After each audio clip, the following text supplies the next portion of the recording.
Hair fall वाढलाय, केस गळतायत, खूप सारे टेन्शन येत आहे. ऑइल चेंज केले, शॅम्पू चेंज केले, पण फरक झिरो.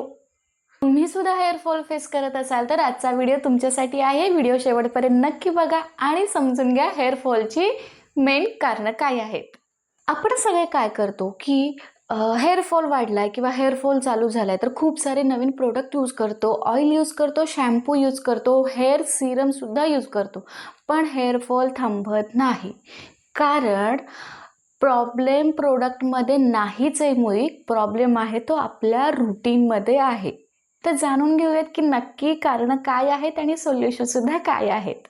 सगळ्यात महत्त्वाची गोष्ट, फक्त बाहेरून केअर करून केसांची हेल्थ चांगली राहत नाही, तर आपण जे खातो किंवा हेअर वॉशसाठी जे पाणी वापरतो आणि जेव्हा आपण बाहेर जातो, बाहेरचं जे प्रदूषण आहे, या सगळ्या गोष्टी आपल्या हेअरफॉलचं मुख्य कारण आहे. Number 1, diet. आपण जे खातो, जे आपण इंटेक घेतो, तर त्याचा परिणाम आपल्या केसांवर होत असतो. जे तुम्ही खातात ते तुमच्या केसांवर रिफ्लेक्ट होतं. तर लक्षात ठेवा, डेली स्प्राउट्स खाल्लेच पाहिजेत, डेली 5 बदाम खाल्ले पाहिजेत आणि पालक, बीट यांसारख्या भाज्या आपल्या डेली रुटीनमध्ये ॲड व्हायलाच पाहिजेत. या सगळ्यांच्यामुळे केसांची हेल्थ किंवा केस अगदीच मजबूत होतात आणि हेअरफॉल कमी व्हायला मदत होते. नंबर 2, पाणी.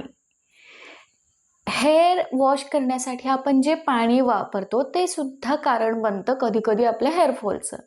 तर जेवढं पाणी हार्ड असेल तेवढं ते पाणी तुमचे केस ड्राय करणार, केसांना अजून वीक करणार आणि याच्यामुळे तुमचा हेअरफॉल वाढणार. शक्य असेल तर फिल्टर्ड वॉटर वापरा हेअर वॉशसाठी आणि आठवड्यातून एकदा पाण्यामध्ये 1 चमचा व्हिनेगर ॲड करून त्या पाण्याने केस हलकेसे धुवून टाका. Number 3, pollution. आपण जेव्हा बाहेर जातो तर बाहेर खूप सारं प्रदूषण आहे, हे सुद्धा हेअरफॉलचं कारण आहे.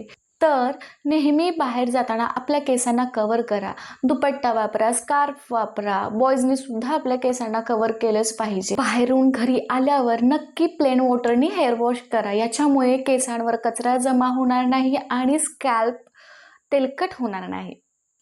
आपण आतापर्यंत 3 मेन रिझन तर डिस्कस केले, पण आता मी तुम्हाला एक बेसिक रुटीन सांगते, हे नक्की फॉलो करा. नंबर 1, जेव्हा पण तुम्ही केसांना तेल लावाल, हेअर ऑइलिंग कराल, तेव्हा स्कॅल्पला नक्की हलक्या हाताने मसाज करा. कारण जेव्हा पण ब्लड सर्क्युलेशन होतं स्कॅल्पमध्ये तेव्हा नवीन ग्रोथ किंवा रिग्रोथला ते प्रमोट करतं. नंबर 2, डायरेक्ट शॅम्पू यूज करणं टाळा, कारण याच्यामुळे तुमचं स्कॅल्प आणि हेअर ड्राय होतो आणि अजून कमजोर व्हायला चालू होतो. तर या जागी तुम्ही काय कराल, तर शॅम्पूला डायल्यूट करा. तर शॅम्पू डायल्यूट करणे म्हणजे नक्की करायचं काय, तर साधारण अर्धा कप इतकं पाणी घ्या आणि त्याच्यामध्ये अंदाजे 1 किंवा 1.5 चमचा शॅम्पू ॲड करा, मिक्स करा आणि हा तुमचा डायल्यूट शॅम्पू तुम्ही केसांवरती डायरेक्ट अप्लाय केला तरी चालतो. अशा प्रकारे डायल्यूट शॅम्पू यूज केल्यामुळे तुमचे केस तर नक्की स्वच्छ होणारच, पण कुठलाही प्रॉब्लेमशिवाय. म्हणून फक्त मोठे मोठे किंवा महागडे प्रोडक्ट वापरून हेअरफॉल नाही थांबवता येणार. हेअरफॉल थांबवण्यासाठी तुम्हाला अगदी डाएटवरती लक्ष द्यावं लागेल. डाएट प्लस पाणी plus proper care plus routine is equal to healthy hair. नक्कीच तुमच्या डाएटमध्ये थोडा चेंज करा. पोल्युशनपासून केसांना वाचवा. बाहेरून आल्यानंतर हलकेशा पाण्याने केस वॉश करा आणि ऑइलिंगच्या वेळी नक्की हलक्या हाताने मसाज करा. शॅम्पूसुद्धा डायल्यूट करून यूज करा. हे सगळं तुम्ही 7 ते 10 दिवस ट्राय करा आणि फरक काय दिसतो नक्की मला सांगायला विसरू नका. आजचा हा व्हिडिओ तुम्हाला आवडला असेल, हेल्पफुल वाटला असेल तर नक्की फ्रेंड आणि फॅमिलीसोबत शेअर करा आणि अशा सिंपल प्रॅक्टिकल टिप्ससाठी टिप्स अँड मच मोरला सबस्क्राईब करायला विसरू नका. भेटूयात नेक्स्ट व्हिडिओमध्ये. नमस्कार.